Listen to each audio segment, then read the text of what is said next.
welcome back to another episode of Randomly Relatable, where we talk about random things you relate to. I'm Wise. I'm Shurai. And today is a very special episode, guys. We have a very first guest. He's an up-and-coming rapper. He was number 40 on the Singapore Spotify list. He had over 100,000 streams on Spotify.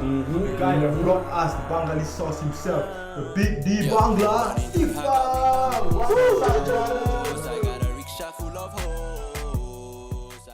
What's up, things off, I just want to ask some random questions to break the ice. Is that okay? Yeah, sure, definitely, man. What's your go-to food in school? My go-to food is has to be. Which school are you from actually? Okay, I'm from Singapore Polytechnic. So my go-to food is FC2 steamed chicken. Steamed chicken, and it's like the full set, yeah, the curry. with the curry and everything, yeah. It's not the Hainanese chicken. No, it's the Malay one. It's the Malay one, yeah. Right, the Malay one. Okay. The auntie always put extra curry, extra chili. Nice. Yeah, I even eat the tomato. Like really? people avoid the tomato, Yeah. I eat it. Okay. It's that good. You asked for extra chili or no? Yeah, I asked for extra chili. Well, then just now he was telling me SP now charges 50 cents for extra chili. Alamak, that one economy bad lah. You know what to do. We gotta be back for chili. Next question. Next question. What's your, because I found out about you through Twitter. Yeah. So I saw a lot of videos on Twitter. What's your favorite video you've made or the mic drop moment that you had on Twitter? My favorite video will always be the first one I released. Okay. Which one was that? It was the one where I was in my coverall during duty with the walkie-talkie in my shoulder. It's actually called I Also Want to Rap. I also want to rap. Okay. Because at that point of time, check it out. at that point of time, there was a lot of Twitter rappers from Singapore on Twitter and Instagram, and like, you know, it was not like a diss, but it was like a joke at them, like it was making fun of them, something like that. Making fun of the local rappers. Yeah, just like bomb anything. I just said whatever I wanted to say in the lyrics or whatever. Yeah, something like that. But it wasn't like really that lyrical lah. But yeah, that was the first ever video that like really made me like pop, like start the start of in the social media scene. Yeah. Alright. Okay. Yeah. Okay, last question. What's something that not many people know about you? Okay, so one thing that not many people know is that for the past the whole of 2018 until this year March, I was actually at sea. Okay. For those me a background, was that Iffat is actually a sailor? Yeah, I'm actually a sailor. I was at sea because for my diploma's internship. Yeah, I'm in SP Nautical Studies. So for 1 year, I had to be at sea and like work there. No Wi-Fi, nothing at all. Yeah, no Wi-Fi. Yeah, bro. No Wi-Fi. How do you maintain your social media with no Wi-Fi and everything? So like, you know, it all started January. So in the beginning of January, my ship's route kind of changed. So every week I'll be in Singapore. Not only that, like every 2 days I'll be at the port. So it will be Singapore, Thailand, Malaysia, Pahang. Yeah. Okay. So the video that I first recorded was at was at Bangkok. Bangkok spot. Yeah. Alright. Okay. So now the more pressing questions that people want to know. Yeah. What made you release Bengali Sauce? So like, what inspired you? For me, what inspired me is it all started when from the start. Like I started making really got interested in making music when I was at sea. My first ship, I met a friend. He was a marine engineer on the engine cadet. Okay. I was a deck cadet. He was an engine cadet. So he was very nice to me. Always asked me to lepak with him in his cabin and all that. And I realized one day that he actually had a ukulele. Okay. And like around that time, I just started to write raps just for the sake of it, like just for fun. And I told him to, you know what, just take out your ukulele, just play a random tune or whatever. I'll just freestyle. Okay, so that's what started it? That's what started it, yeah. Alright. Then after that, the freestyle, like we used to have like freestyle sessions every other day, like just like lepak. Then I realized, I actually want to make love songs. I actually want to make songs. Okay. What not many people know is that I didn't like rap like fully. I didn't start with rap. I started with love songs. Okay. The first song I ever made, right? I thought it was gonna be like so big, it will overtake Ed Sheeran's Perfect. Okay, do you remember the song? Yeah, it was called Dear Cynthia. Dear Cynthia, who's Cynthia? That's my ex. But I really believe that from then on, I really believed in myself. Like, damn, I can make a song. Okay. Not many people. I don't think many people can say that they can make a song or whatever. So like for me, I like, you know, I started out with love songs, like just put my emotions, and like, you know, just flow through. And I started making love songs. So that was the first ship. Yeah. Second ship was the later part of 2018. After August. So in that ship I was alone. Okay. Alvin wasn't there. I had no musical instrument, nothing. Okay. That's when I started to focus on rap. Like, I just started writing raps and everything. So the idea for Bengali Sauce came the last week of my sailing, which was, I mean, I already was doing Twitter videos. I already had done 3. Okay. So I already had an online presence. But like, what my friend told me, if you're only getting local support, but if you want to make it big, you need the support of your own people, overseas, or you know, if you really want to do this music thing. Then I realized, oh, yeah, I have to. And she told me, her name is Lamia. She's one of my closest friends. So she gave me the advice to actually write a English Bangla rap. English Bangla rap. Yeah. Okay. I think it's the first of its kind, right? First of its kind. I mean, I don't think there's any other rapper. I mean, they've done Bangla raps. Like in Bangladesh, there are rappers who do Bangla raps, but English Bangla, I don't think the idea has ever, like, you know, ever came about. Yeah, because it's like, it's so weird when you mix English and another language together. Just like how Yang Raja, Faris Jabba. Speaking about that. So Yang Raja, Faris Jabba, the biggest names in hip hop in Singapore. The hype guy in 2018. Yeah, in 2018. And I'm not gonna lie, I was really inspired by them. I really studied them. I watched every interview. I used to really fanboy. Not gonna lie. You were a fan? I was a fan. I'm not gonna lie. I'm not gonna be like those other rappers be like, no, yeah, whatever. I was really. People are actually comparing you to Yang Raja. He's bilingual rapping. Rapping. So people are saying, oh, you kind of copying him. This guy want to be Yang Raja kind of thing. No, next thing you know, you're gonna dye his hair. But the thing is, like, to me, it's like, I really look up to him. And like, I've told him before that how much I appreciate him. When we met in person, I really, so the thing is, like when you met him in person? He came down, the first time I met him was my first ever gig. Came down with Faris and like, just showed love and Omar. And they just showed love, they were just talking to me, you know, giving me advice. Wow, it was just like one of the best feelings ever. Were you like fanboying? Yeah, I was fanboying inside, but I was trying to keep it cool, you know.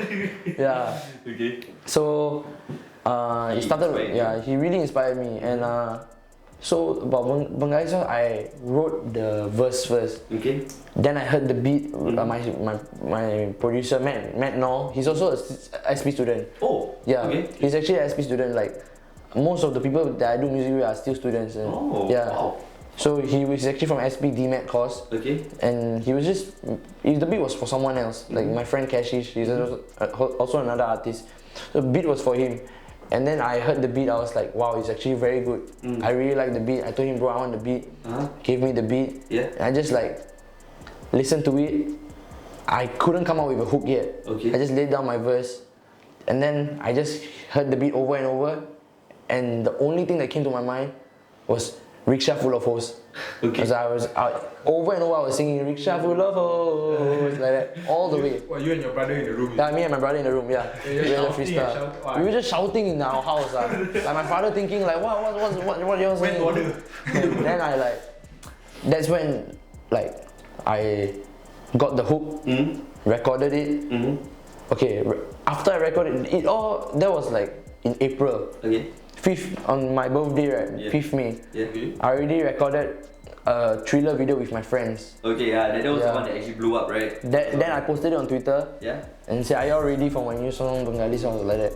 Was it like for fun or was it like, were you serious?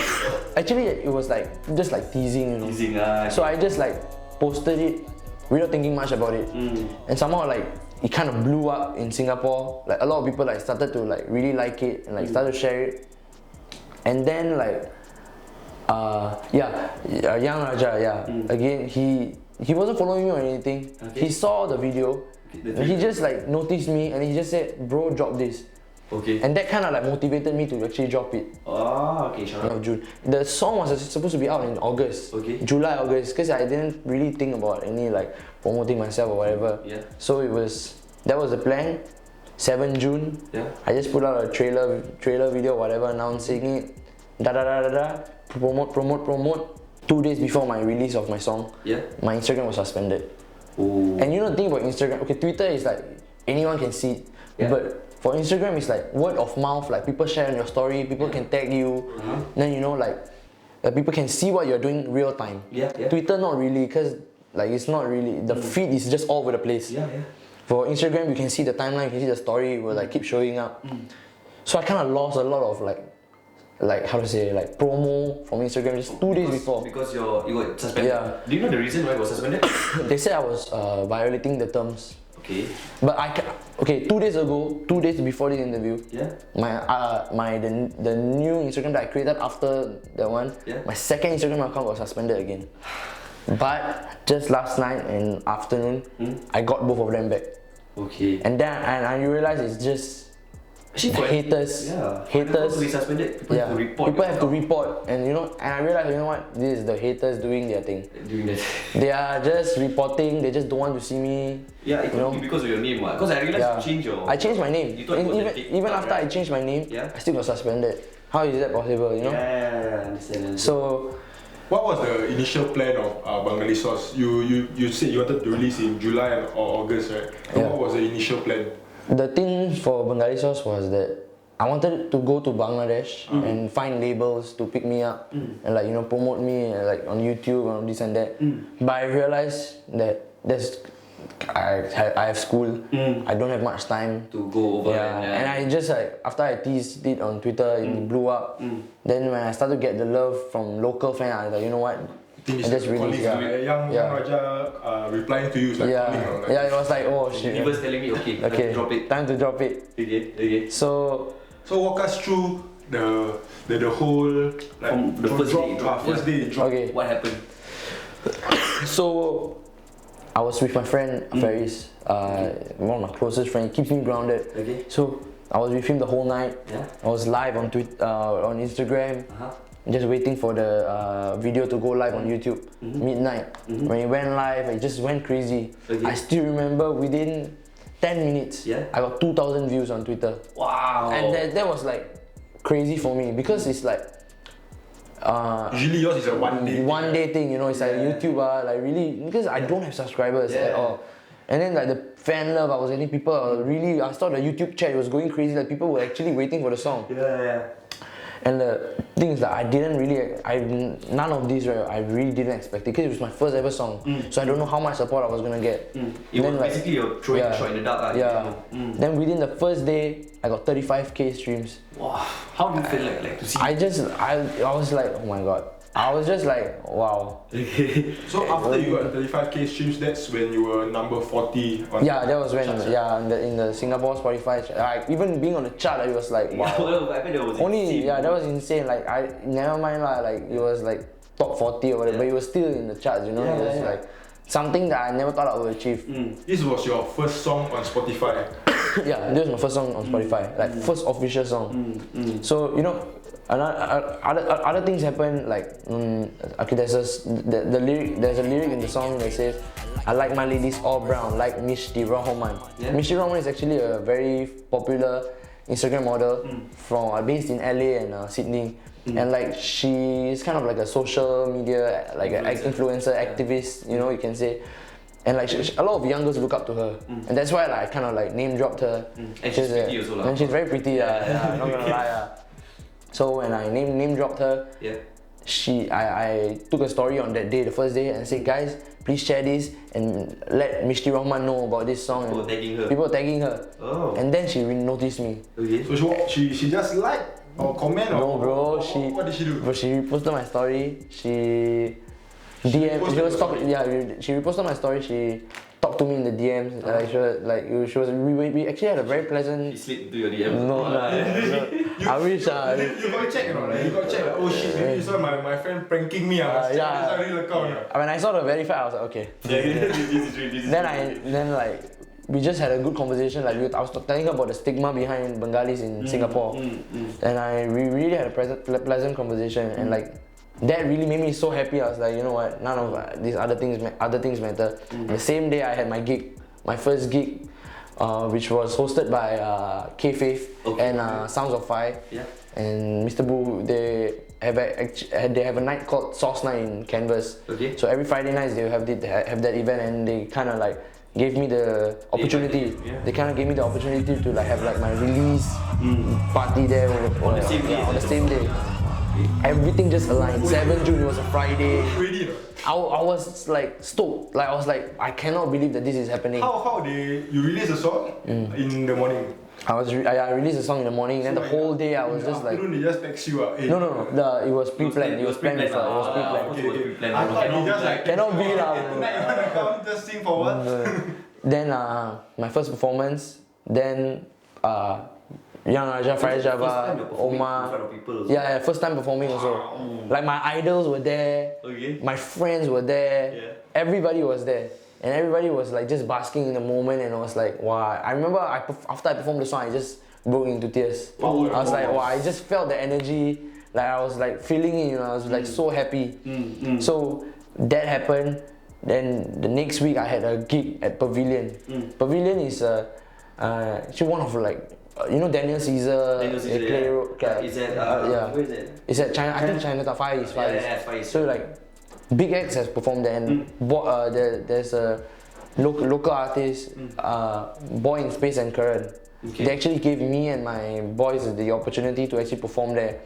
So we had our event. Yeah, we were the opening act, and like, and we also I closed out the song with closed out the show with my song also. Oh, nice. And after that, they had like the Boy in Space did their thing, and we had like a crazy mosh pit. Like the stands were like falling. It was like a crazy show. And then I realized, wow, like the shows are like I really live for moments. You imagine yourself. Yeah, I could never imagine myself like have people that come to my show, watch me sing to my song. That was like the best feeling ever lah. Yeah, so that was like a very good first day. That was the first day ever. First day, yeah. Insane. That was like crazy. It's insane. Power, dude. Like, you cannot imagine. Like in your head, like, okay, maybe I'm gonna have a show. A few people might turn up, my friends. But then in the end, like, it was insane. Yeah, it was very insane. Okay, but this is all the positive side of things. But, okay, let's go on the other side of things. Okay, you did, as much as you said, you did love, right? But at the end of the day, you also received some hate. So how did you? Like I said, during Ramadan, people were like, oh my god, this is like the UK American people. They were like, this Ramadan, how can you do this? Blah blah blah, disrespect. And then after Bengali Sauce dropped, a lot of people on Twitter were like just hating, just saying this is overhyped, this is trash, this is that. What did you not like about the song? That's the thing. I have to admit the verse wasn't okay. It was okay, because like the thing is like it was just my first song. I'm not like Kendrick or whatever with different flows. The flow was generic, whatever. But I made it point to have like a catchy hook, like feel good vibe to the song. So that was like the whole point, like to have a song represent my culture, this and that. But these people just blatantly just saying this song is overhyped. It's trash, overhyped. But the thing to me, I see it as this way: it's just a song. If you don't like it, don't listen to it. But if you like it and you love it, I appreciate it a lot. I appreciate it. It's just like that. And then that was on Twitter. On Facebook, it was crazier. This is something I didn't tell you all just now. So what happened was, there's this big page on Facebook called Bengali Problems. Bengali Problems. A lot of people follow. A lot of like 200k people follow it. And like they literally just took all of my video from YouTube and added my thriller videos and the people that have been doing the Bengali Sauce challenge, combine it together, put on Facebook. Also, they made it one whole video. One whole video, and just like there was like tons of people hating on it. Like they did, yeah, my own people. Yeah.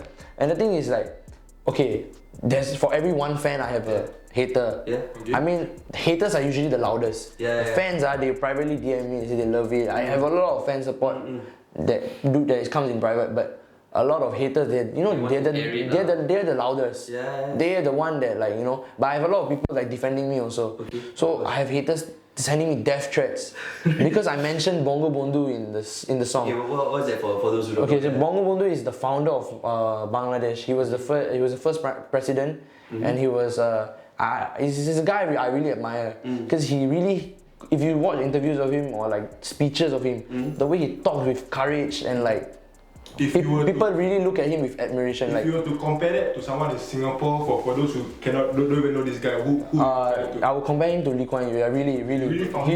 He really is like a really like a prominent figure, yeah, prominent figure really in the country, and people really respect him. And the thing is, it wasn't anything like the song wasn't anything like related to like mocking him or whatever. So It was like what was the verse? What was the hate that you got? all I said was I got the Bongo Bondu sauce, and like it's just showing that I got like the Bongo, like the fashion, the style. Yeah. Like he always used to smoke with smoke pipe, and the outfit he wore and everything related. Okay. And it's like it's something that I really look up to. I feel like it's very cool. So. So the intention was not to mock him at all. Yeah, Just to say that you are trying to be as cool as him lah. Yeah. Okay. I mean, that was like I just trying to portray him also in like a good way, in a good light. And the thing is, my cover art was Like him lah. it was I was dressed like him with the smoke pipe. Trying to mirror. It was the exact. It was like a recreation of the same image of him. There's a picture of him in the same position, like holding a smoke pipe like that. So I made sure I told my photographer to take the picture that way, edit it, you know, this and that, exactly the way I wanted it. And my vision just executed my vision. Okay. The way I wanted it, everything that I wanted, like the song to represent, the vision, the impact of it, everything just came to fruition. But I didn't expect it to be this big. Okay. You know? So I want to ask, because this came out very fast, everything happened so fast. How do you approach the hate? Because I don't really like, I feel that you have a different approach to this type of hate. So how do you approach your hate, or like So, what handle it what do you do to these haters lah? Yeah. So what happened was like earlier on when I started making freestyles, when I didn't have like any song out or whatever, this girl actually just she was a private account, so she just posted, like she said I was like talking about girls like in a very bad manner, like explicit. Which video is this?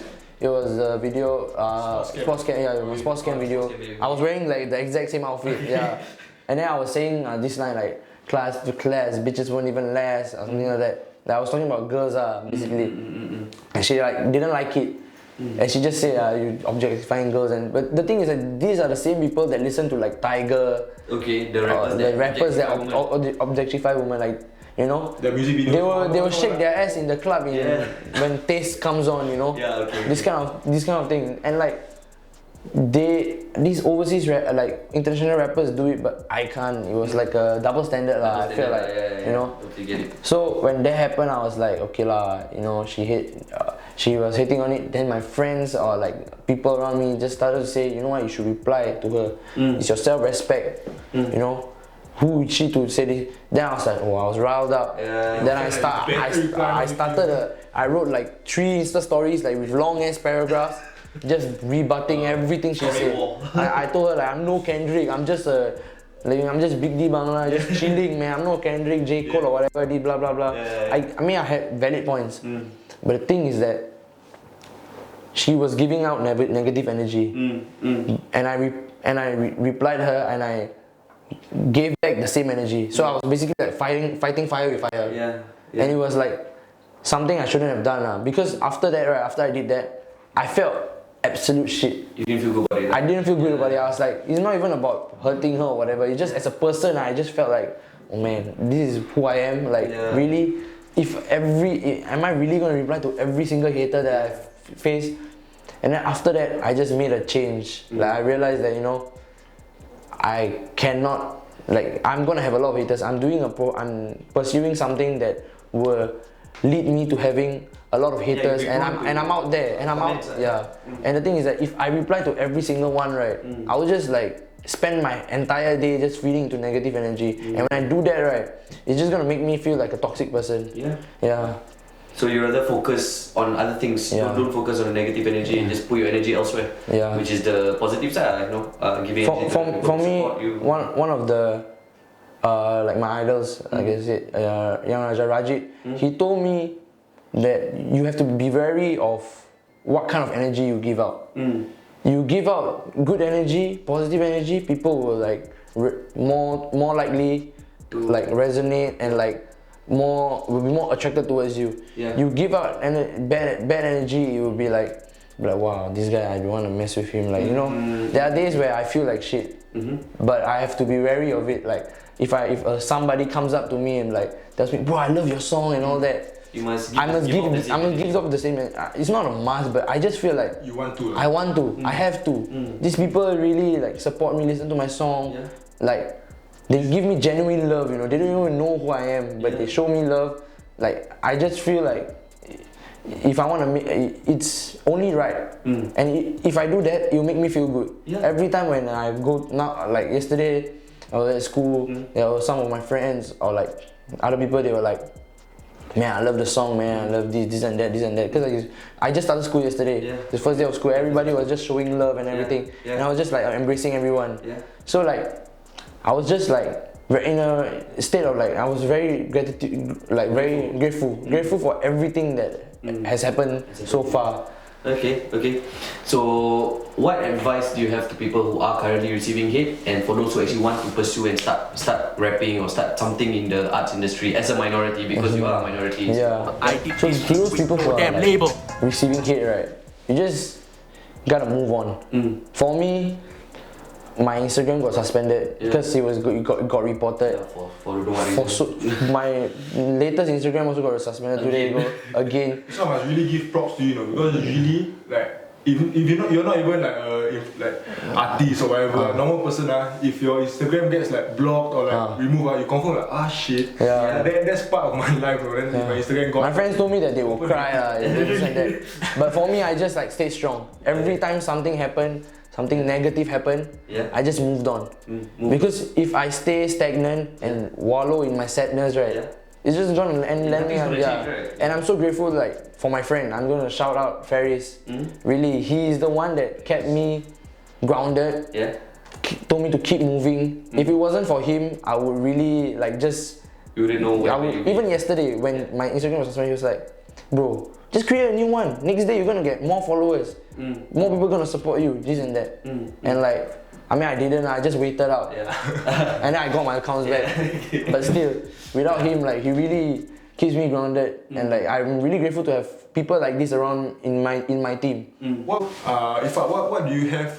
What do you want to say to people who say like, oh, I don't have the equipment, I don't have, this is not the right time, I don't have enough followers, this and that. For me, it's like, I started out at C. You just gotta have. When I was at C, I had no Wi-Fi, nothing. You just have to have a vision of the things you want to do. Wake up, execute it. Just go right head on to the things that you want to do. If you don't make steps, you think of the plan. Just don't think of something that you want to do, you want to achieve. If you think of the steps you have to do, take to achieve it. You just think of that. And just do it. One thing that I got from you, from just talking to you, is that you really believe in yourself. That you have the end in mind. Your first song, you say, okay, I'm better. I want this to be better than Ed Sheeran. Then you envision yourself. Like, okay, I can do this. You're confident in yourself, and you just put yourself out there. There's something. I mean, like sometimes it might be ridiculous. Like now that I think of it, the song wasn't really that great. But still, the first when the belief, really, it drives me. Like nobody else in this world will believe you if you don't believe in yourself. That's all I have to say. I believe that's a very good to end.